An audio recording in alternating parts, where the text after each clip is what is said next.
The Shop 3 Sheep Eater. Written and read by W.P. Thrift, who can be contacted at Lantis Armstrong on Twitter. And cover art created by JD, contactable at Radix_L on Twitter. Chapter 23. He's nibbling on your dreams.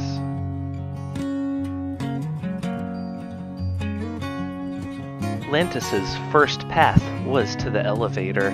He hit the button and listened to the groans and clanks of the gears inside of it for a long while before hearing a loud metallic snap, followed by a long whoosh, then a calamitous crash down below. The doors open to an empty elevator shaft, and Lantis looked down at the smashed-up bits of the elevator below him. Something horrible had happened to this elevator, like carrying far too heavy of load for far too long. It simply couldn't hold out for even one more trip. Looking at the cables, Lantis considered climbing it up to the top floor, then decided against it, as there were plenty of perfectly good stairs just behind him.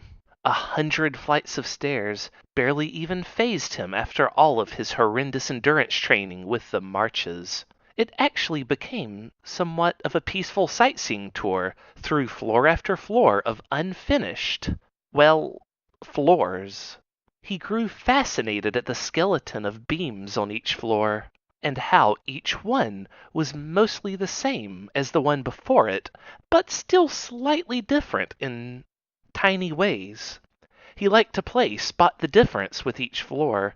An extra vertical beam here, an extra horizontal one there. 15 bolts across the bottom right-hand side of one beam on one floor, and 16 on that exact same beam of another floor. Some floors were partially constructed, which left them with wide open floors, or, on occasion, with a few walls up in places. He was tempted to walk into some of those rooms, but was pretty sure he would be disappointed when he found nothing on the other side of any of these walls. Plus, he just needed to get this done with. He hadn't slept in days, and every second he retained a clear head was a miracle at this point. Plus, the fact of the matter was, he knew that the second Sheep-Eater hit the point of critical mass, he was going to expand exponentially faster and rapidly consume the entire world. The marches had laid out that fact for him, and he had also briefly dreamed about it while unconscious. Lantis soon came to the very top floor, where the stairs ended, and a single door to his right had a plaque on it which read, Chateau de Sheep.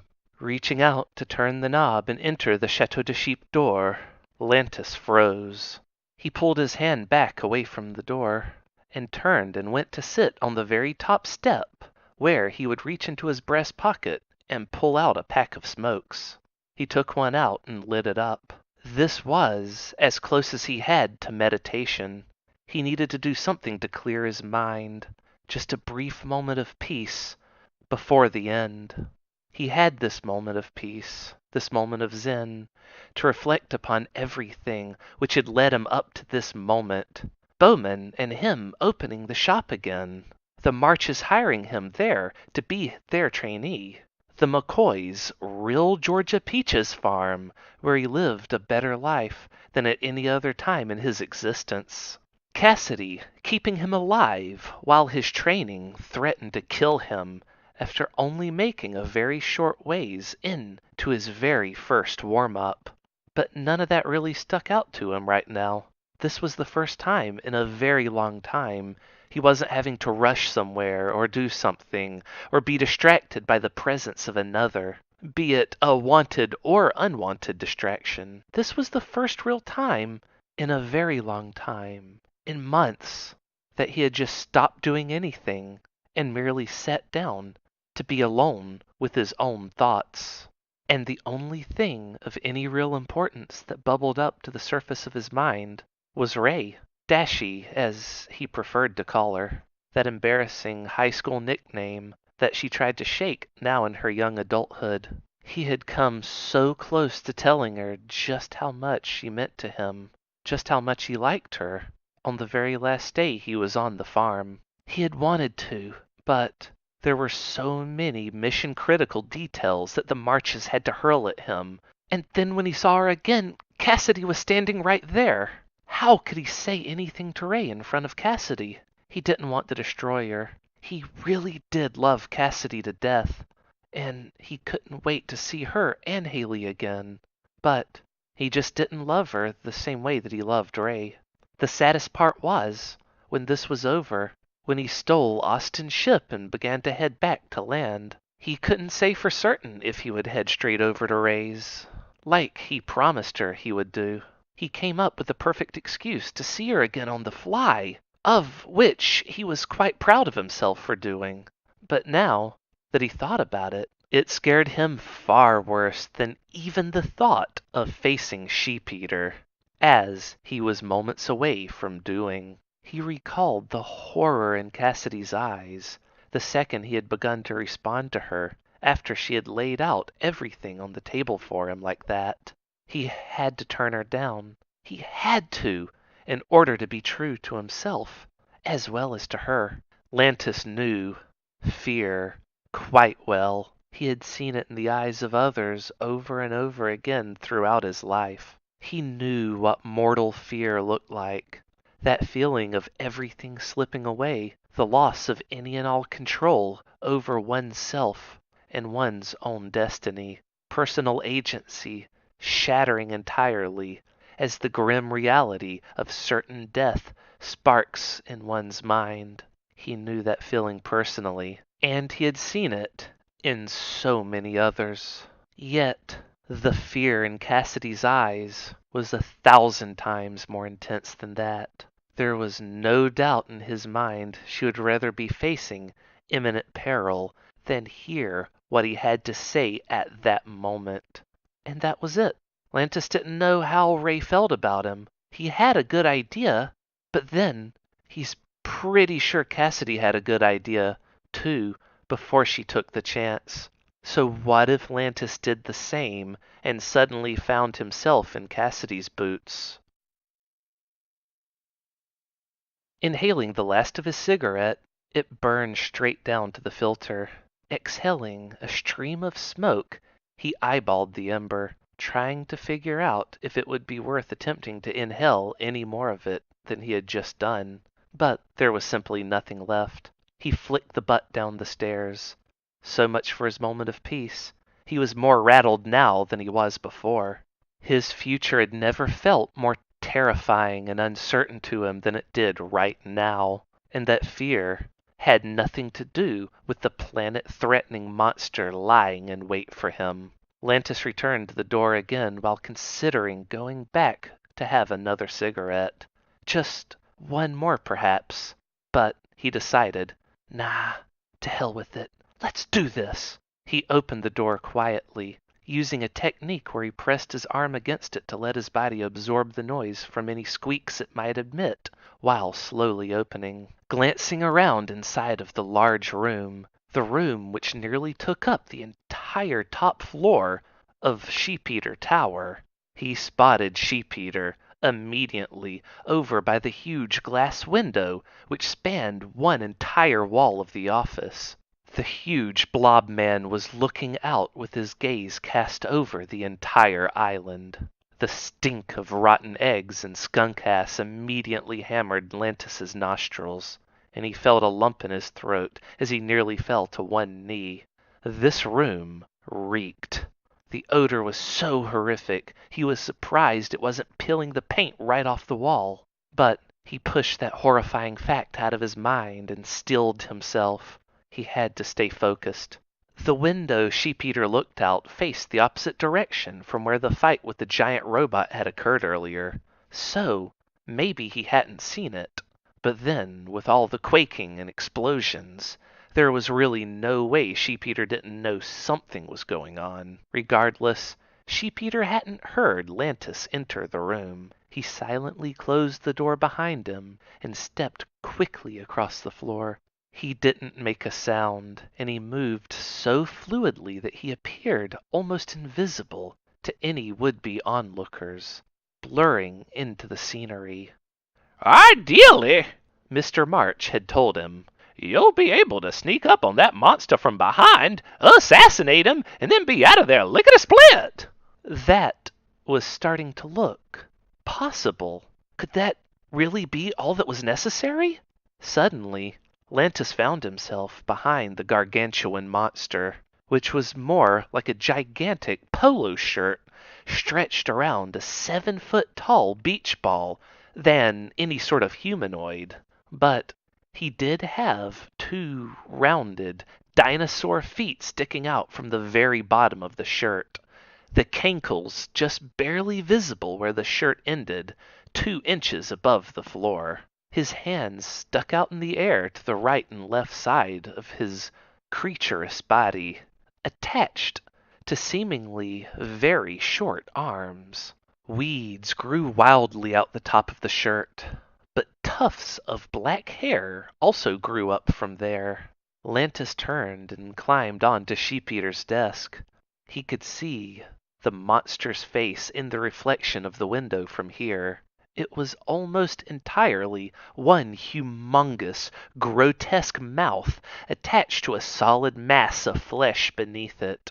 The lighting in the room reflected off his glasses, turning them into solid white discs at this angle, disallowing Lantis to even see if the creature had eyes. He drew a knife out from the holster on his right boot. He just needed to leap from the desk, land on Sheep-Eater's back, and stab him in the neck before he had a chance to realize anything was going on. It would all be over so very fast. Lantis kneeled on the desk, coiled like a snake, ready to strike. He felt his eye twitch. God damn it, Lantis thought. This monster's gonna destroy the entire planet! I have to do this. Come on, Lantis, you can do this! But he could feel it in his bones already. He couldn't do it. He badly wished that Liquid was with him right now. Liquid would do it. He'd have done it without a moment's hesitation. Liquid would have done it so fast Lantis wouldn't have even had time to realize he wasn't capable of doing this himself. He'd have probably chastised Liquid for taking the kill shot from him. He could see it now, yelling at Liquid, "I was about to do it!" And Liquid would just dispassionately say, "Well, better luck next time, kid."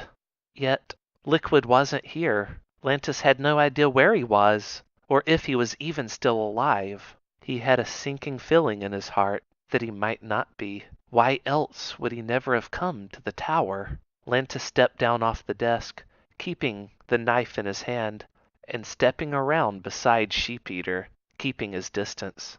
"Hey," Lantis said, and Sheep-Eater turned to him, startled. "Ah! Don't sneak up on me like that! That's stupid!" Sheep-Eater bellowed. "Who are you? Get the fuck out of my office!"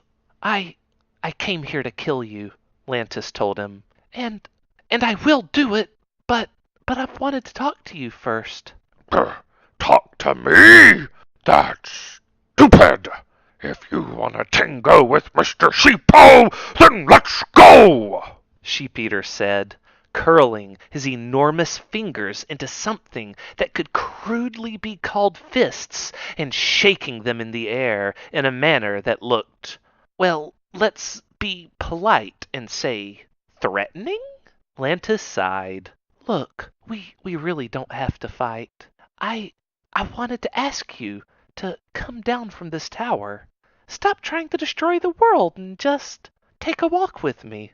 Away from all of this. I have a boat. It's ready to take me home right now. You can come with me. What do you say? I know this great farm, and it has peaches and..." "That's stupid! Why would I eat fruit when I have dreams?" Also, fruit's nasty. I prefer steak and pork chop. Sandwiches! Why would I give up on all of this? Sheep-Eater demanded. I am about to replace the earth! Bah! And then the universe will literally revolve around me! It's everything I ever wanted. Lantis was puzzled by this, then asked, "You do know that Earth revolves around the sun, right? Not the other way around? And this solar system isn't the universe. It's actually quite a bit smaller." That's stupid! I know my space geology. Geography? Don't be stupid! Sheep-Eater dismissed. Now, if you'll excuse me, I'm gonna beat you up and throw you out of my tower. Ha ha ha! Lantis quickly put his knife away, so that he had come off as being less threatening. He held up his hands to show that he was unarmed and begged, Don't do this. Please don't do this." Oh, don't be stupid. Sheep-Eater scoffed. I just got a cramp. Hold on. I gotta warm up a bit before I fight. Okay, gotta do my stretchercises. Lantis cupped his hands together in front of him as he glanced down at the floor. "Please don't do this," he said again. Sheep-Eater stretched up, holding his arms up, and then stretched down as though he had touched his toes, yet his arms could only make it just a little bit of the way down his chest. He began to sing to himself to mentally encourage his stretchercises process. Down, up, when I up, down, touch the ground, it puts me in the mood to poot.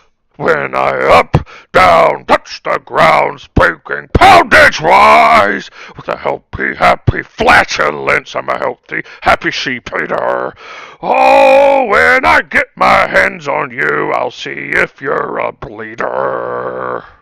After Sheep-Eater's stupid song, he jumped miraculously 20 feet up in the air, and vines aggressively shot back down past his legs, rapidly coiling into one long, gigantic serpentine tail, which shot down and hit the ground, holding him up in the air. And it continued to grow even longer. He had been empowered by so many dreams, and his tail bloated out across his office, smashing through the desk and slamming against even the empty bookshelves against the wall. It continued to grow until the tip of it was touching against the wall on the far end of the room. Vines grew out from his arms, wrapping around themselves, strengthening themselves by tying themselves up like a rope, and extending out into two long, thick, deadly weapons. Finally, extra thorny vines grew out over Sheep-Eater's face, protecting his head like a helmet of spikes. 2 spikes jetted out to catch his glasses before they fell off, and held them there against the front of the vine helmet. Well, now look who isn't so high and mighty. Sheep-Eater taunted. I'm gonna smash ya and bash ya and bust your stupid face in. "Please, don't do this." Lantis's hands uncupped and slowly fell to his sides, tightening into fists. I'm sorry. Sheep-Eater scoffed. I can't hear you over the sound of how fucked you are. Bah ha ha ha ha ha. Bah ha ha ha ha bah. The right side massive tentacle swept out, shattering the window and smashing into Lantis, sending him flying across the room. He collided hard against the wall, where the tail immediately lifted up and crashed down towards him, but he rolled out of the way, only for it to swat him the second he came out of the roll and send him flying back towards Sheep-Eater, who grabbed him with the right side tendril and flung him out over the openness outside of the window. Well, you turned out to be stupid. Sheep-Eater was frowning inside of his helmet of vines and thorns. Okay, I'ma drop you to your death now. Okay, goodbye. Everybody get up, it's time to slam now. We got a real jam going down. Suddenly erupted into the room. The song played from a bright light which now vibrated in Sheep-Eater's polo shirt's pocket. Oh, hold on just a minute. It's my stupid brother calling. Sheep-Eater said, still holding on to Lantis with his right tendril while grabbing for his phone with the left one. He managed to fish it out of the tiny pocket in the front of the polo shirt. The tentacle coiled around the phone and the end of it poked down onto the green button. Oh, shit! I was trying to hit the red button. God damn everything. Now he'll know that I was here if I hang up on him.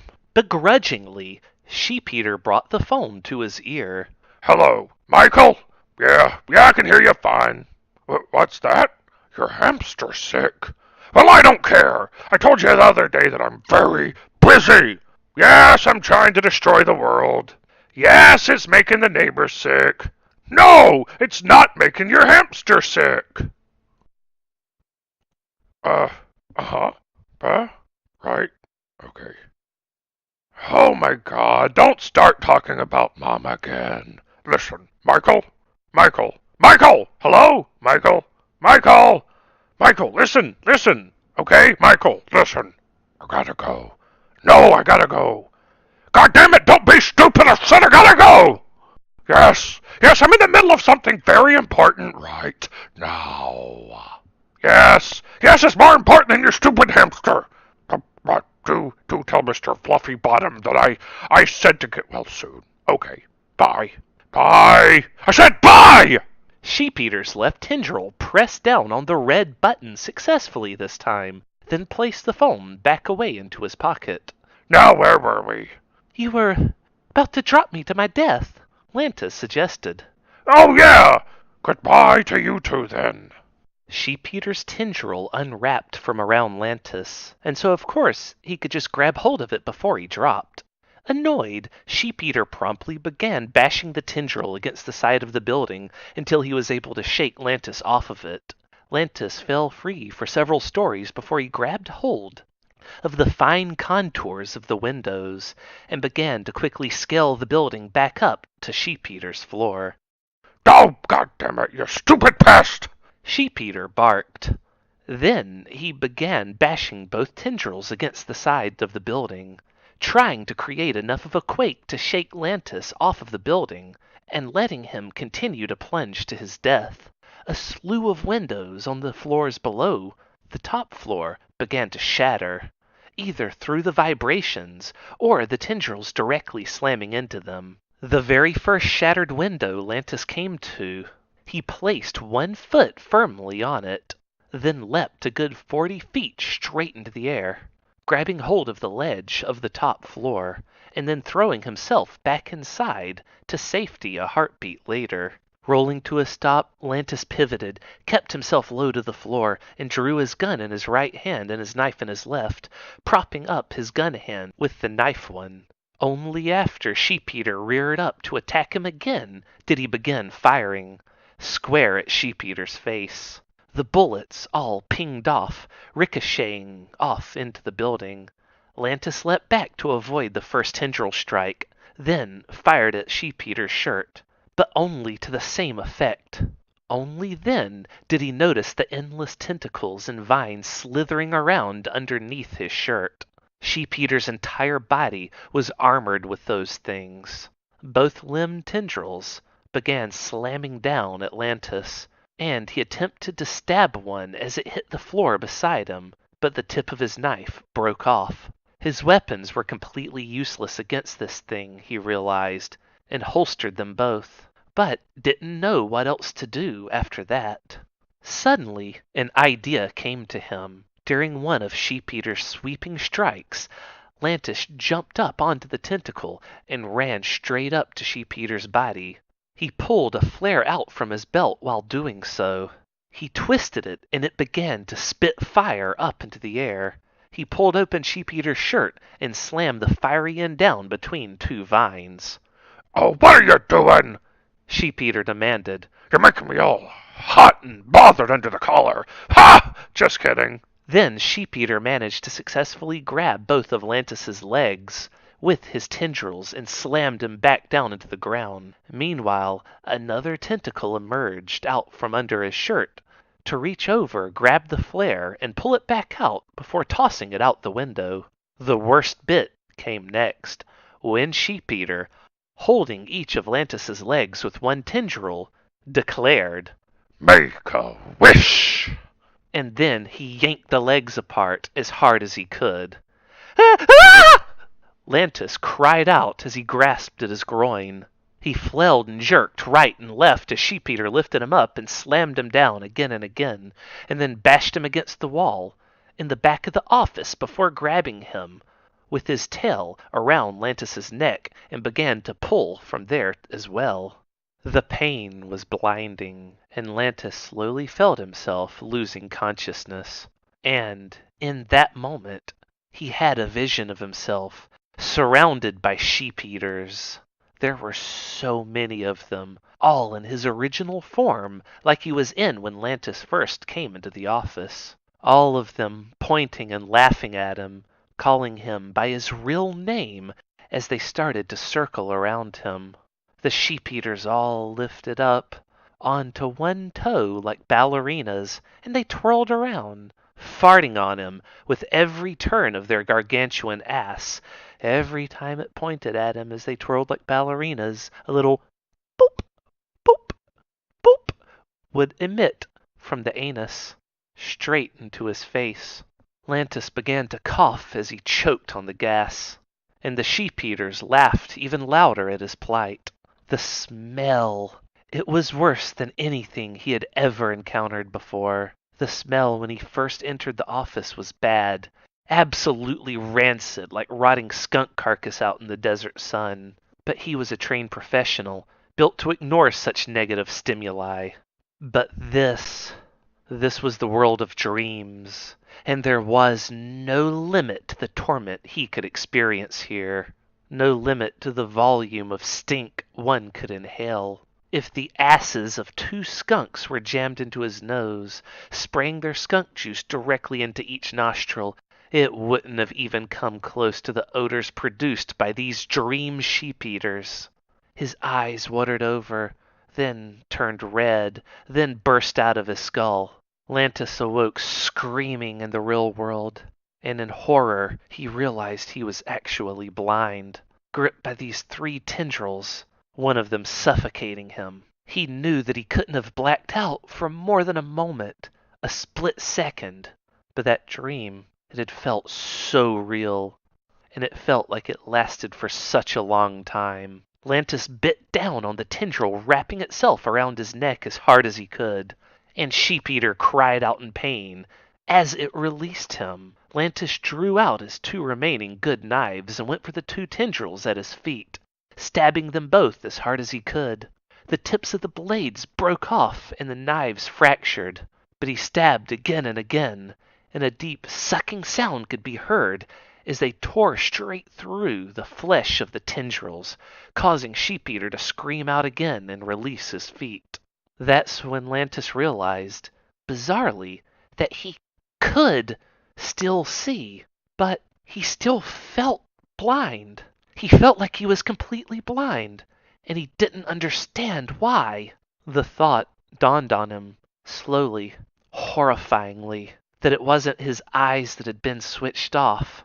It was his sense of smell. His brain had reacted protectively to the odors in the dream and shut down that sense for him completely, lest he be overwhelmed and destroyed by it. No! No! Lantis panicked. What did you do? He was a man raised until his early teen years by wolves, and the number one instinct that all wolves followed was their sense of smell, of which Lantis's was quite uncanny for a human, yet still near blind next to the pack. Regardless, He had honed his sense of smell to tell him things that no other human could pick up on. It was extremely refined, like the taste buds of a professional food taster working for some huge corporation. He could pick out a single leaf of lavender from 30 blocks away. Could, being the operative word. It was gone now, and he felt completely lost without it. The world felt so much smaller now without it. Oh, you stupid little knifey bastard! Sheep-eater slithered over towards him. There was no time to lament over his lost scent. No time to wonder if it would ever return. He had to react, now and fast. He dodged around Sheep-eater's attacks, but he just couldn't focus as well now. This was a real nightmare for him, enough to heighten his adrenaline like never before, to make him panicky because of how disorienting it was to lose that sense. Maybe this is just a nightmare, he told himself. Maybe I haven't woken up yet. Maybe I'm still knocked out, trapped by the tendrils. Yeah, maybe I'm just suffocating to death right now. Oh, that's the more hopeful scenario. I'm dying of suffocation. Every time he stopped moving for even a second, he'd go bow-legged, his groinal region still throbbing. So that was another horrible thing he had going on right now. Sheep-eater leaned in, getting cocky, slamming both tendrils down to Lantis's left and right, as though he had him cornered, trapped. Why don't you just go throw yourself out the window? Sheep-eater suggested. Make this easier on us both. Bah! You can't see it, but there's an ocean of sweat inside of this vine armor. Oh, I'm getting hot and bothered and tired. Lantis sneered, and hatred began to boil up in his heart. How could this monster just behave so callously? He told himself, repeatedly, that it's okay to exterminate this monster, to kill it, to just kill it. It's an abomination. It wants to destroy the world. It's right to kill this monster. It's always right to kill a true monster. But no matter how many times he repeated these words in his head, he just couldn't seem to quite convince himself of that. But then he had a thought.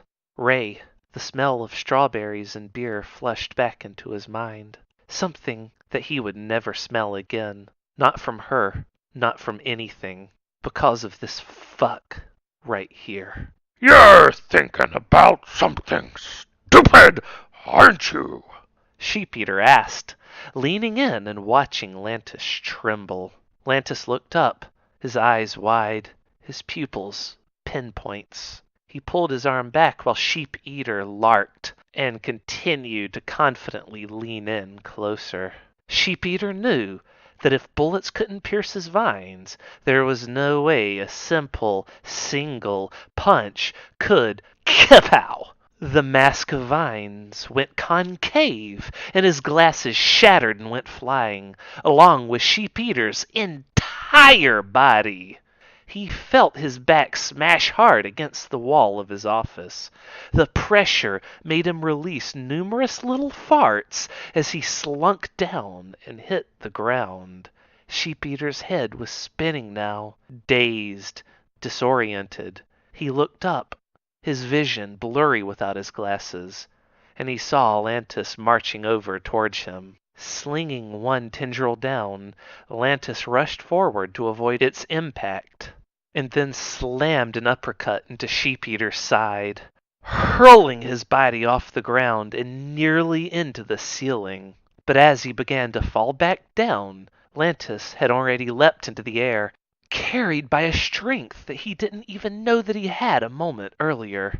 And he did a lightning-fast flip in the air, kicking Sheep-eater up directly into the ceiling this time. The roof shook as Sheep-eater's body twisted around one of the steel beams up there, smashing the tiles and the floor all around it.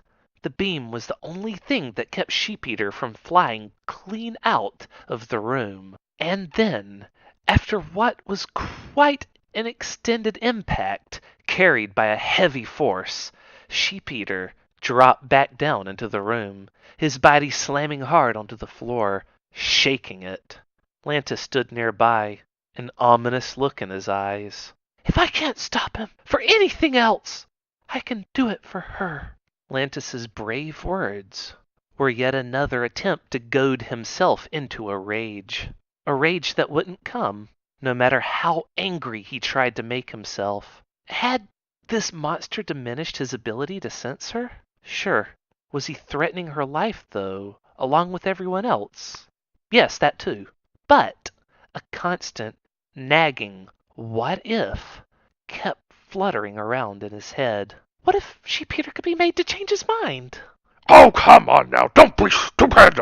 Sheepeter sputtered, breathing very hard. Just go throw yourself out the window, okay?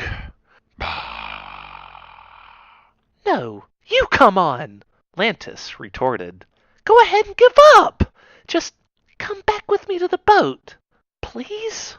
Sheepeter had begun to lift himself back up again already, puzzled by why Lantis hadn't continued to bash him, but instead had opted to talk to him. He didn't like the feeling of being tossed around helplessly, but he wasn't going to let that happen again. Sweeping his tail as fast as he could, he caught Lantis off guard.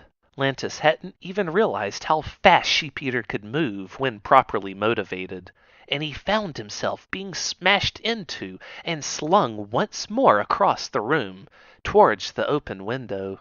Lantis grabbed a hold of the ledge again, feeling his arms ache and strain for a long moment, while the pressure of the flight dispersed into his arm. There was several funny, yet horrifying, pops that rang out across his arms while they strained. Finally, he fell flat again against the window below, one of the few remaining unbroken nearby windows. He pulled himself back up just in time to see an arm tendril coming down at him. He grabbed a hold of it and flipped around to top it. Then he used that impromptu footing to leap over Sheepeter, who merely smashed him to the ground again with his tail, pinning him there. Lantis pressed hard against the floor and tried to lift himself back up, but it wasn't enough. He couldn't muster enough strength from a static position. Sheepeter's tail was immensely strong, like 1,000 steel cables coiled together in a single muscle which pressed down on him, hard as it could. To make matters worse, it was a controlled strength, too. If Sheepeter wanted, he could have smashed him down through the floor. But then he wouldn't have had eyes on his foes, and that could have been bad for him. He was getting ready to pop open Lantis's torso like a piñata, but there was something that he just had to know first. Tell me, why didn't you keep attacking me when I was off balance? Sheepeter asked him. He would have just asked directly, why didn't you kill me? But he was too naive to believe that he could be killed by this little pest. Because... Lantis stammered. He was feeling lightheaded, and it was getting harder to talk. But he kept pushing up against the tail, pinning him down, regardless. He would never give up, not until his body was torn apart. His eyes were squeezed shut as he trembled from effort, still not giving up on getting free. Because I don't want to kill anyone! Sheepeter shifted uncomfortably. Lantis was putting up more of a struggle than he would like to admit. Sheepeter began to apply far more pressure with his tail, just to make sure Lantis didn't get out from under it. That's stupid, Sheepeter blubbered. It's not stupid! Lantis shouted back, his nose curling from anger now. I'll always wonder if there could have been a better way. Death is so final. It's too final. If I keep going, if you're still alive, then maybe something good will happen. But once you're dead, that's it. Maybe things could have played out differently if I had just waited a bit longer.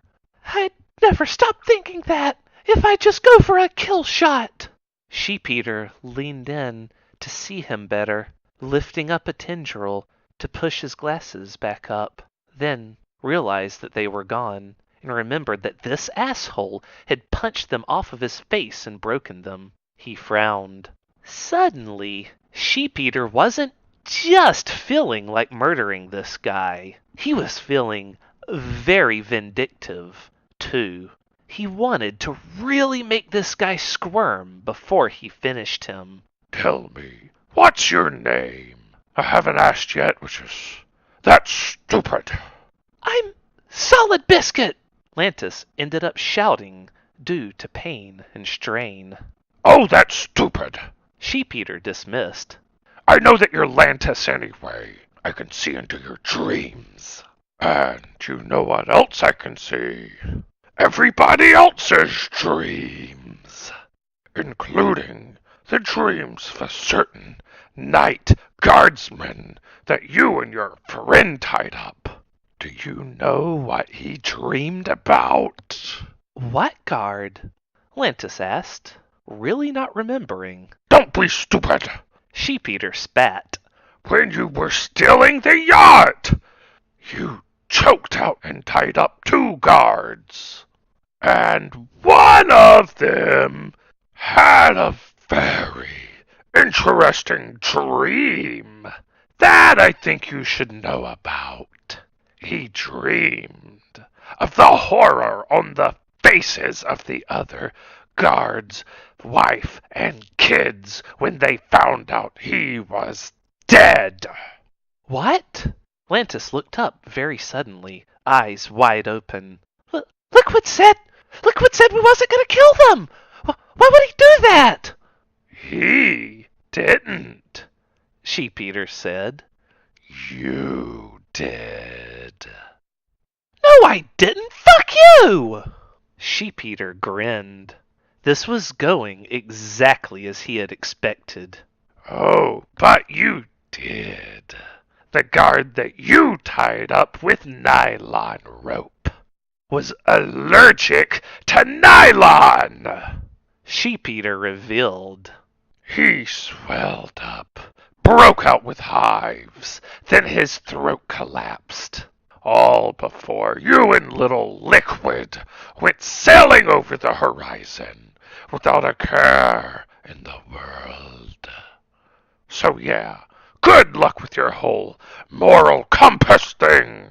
You're already a murderer. Lantis's eyes were wide, and his arms were pressed hard against the floor, straining with all of their might, and still trembling. His jaw slowly went slack as he reflected back to when he tied that guy up. He didn't know. The guy didn't show any signs of an allergic reaction at all. Then... Lantis inhaled hard, nearly losing his grip. If that's the case... Then his voice began to bleed through, shifting in tone and pitch as he spoke. Then I guess there's really no point in trying to hold out any longer. There's really no need for me to avoid killing you, is there? Sheep-Eater just laughed at that, as clearly Lantis was the one who was about to die. Then Lantis released his hold on the floor all at once, ceasing to push against Sheep-Eater's tail, and the tremendous force of the tail slammed down not only on him all at once, but on the floor as well, smashing straight through the floor and letting Lantis drop free into the room below. Oh, God damn it! Sheep-Eater said, slithering over to the hole and staring down into it. That goddamn bastard tricked me! Okay, Lantis, very clever. Now get your sorry ass back up here and die already. Hey! A voice behind him.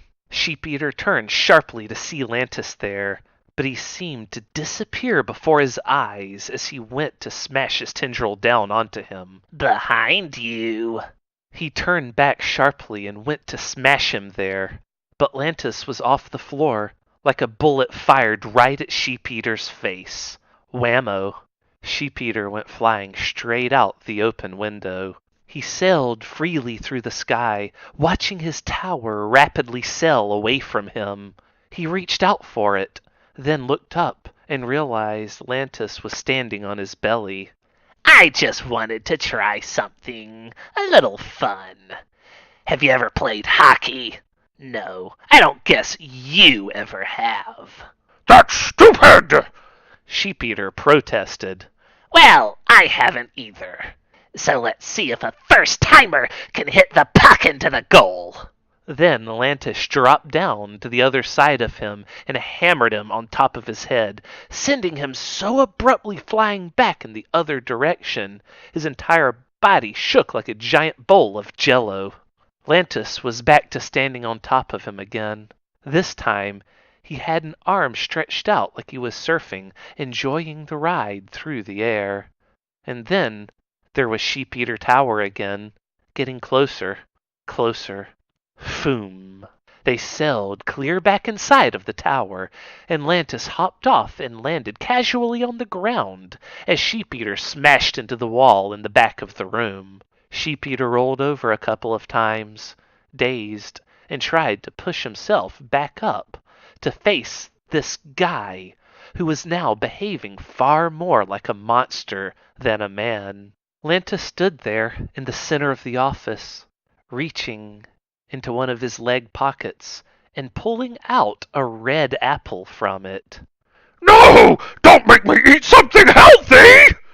Sheep-Eater cried out, waving his hands in front of him in a panic. Anything but that! Lantis frowned at him, then took a bite out of the apple himself. He walked toward Sheep-Eater as he chewed, gulped, and then took a second bite. When he was right up in front of Sheep-Eater's face, he tossed the rest of the apple behind him. It was sent sailing out the broken window and out of sight. Oh, thank you for showing your mercy. Sheep-Eater gave a sigh of relief. Lantis sneered. What the fuck are you talking about, mercy? Hey! Sheep-Eater realized. I just realized that funny way that you're talking now. You sound familiar. You're not... Oh, no, that's stupid. Believe whatever the fuck you want. Sheep-Eater lunged at him in a desperate rage, smashing at the ground with his tendrils and unable to tell where Lantis had even gotten off to, as he began to smash the smaller space behind him with his tail. He was desperately flailing now, just trying to pin the little bastard down again, and this time he would definitely crush him without hesitation. But he didn't realize Lantis wasn't even on the floor anymore, having leapt safely away the moment his foe had lunged. He was standing on Sheep-Eater's humped back, staring down at him, and just watching all this with sick amusement.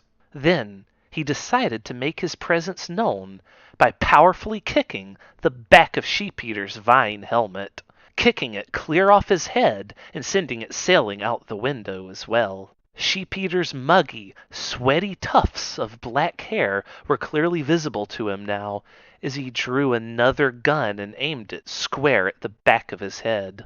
Now having some idea where Lantis might be, Sheep-Eater stopped flailing around and turned his head to look back, and his eyes met Lantis's gaze.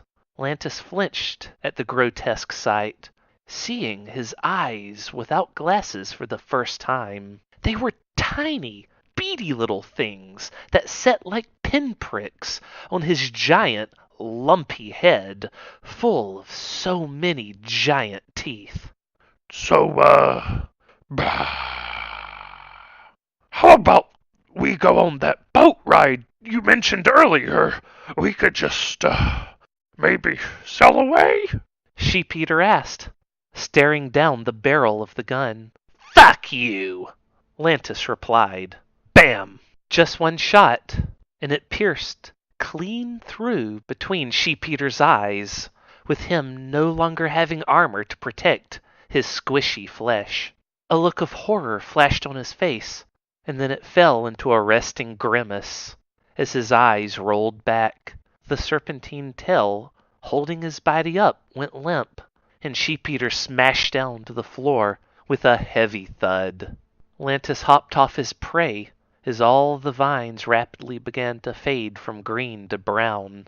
They shriveled up, many of them curling back up inside of his polo shirt, and then the rest growing brittle and snapping free on the floor as they all shrank and twitched.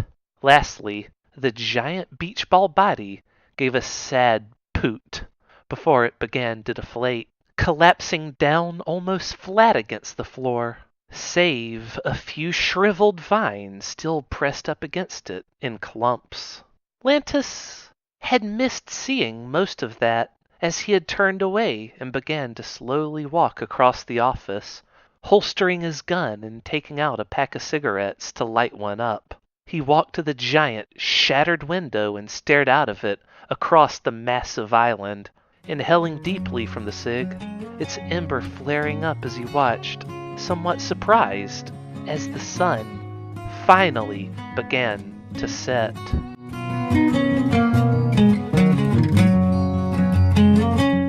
That concludes Chapter 23 of Sheep Eater. Tune in every Tuesday for new chapters, and please subscribe to be notified the moment they're released. If you would like to reach me, you can do so at Lantis Armstrong on Twitter.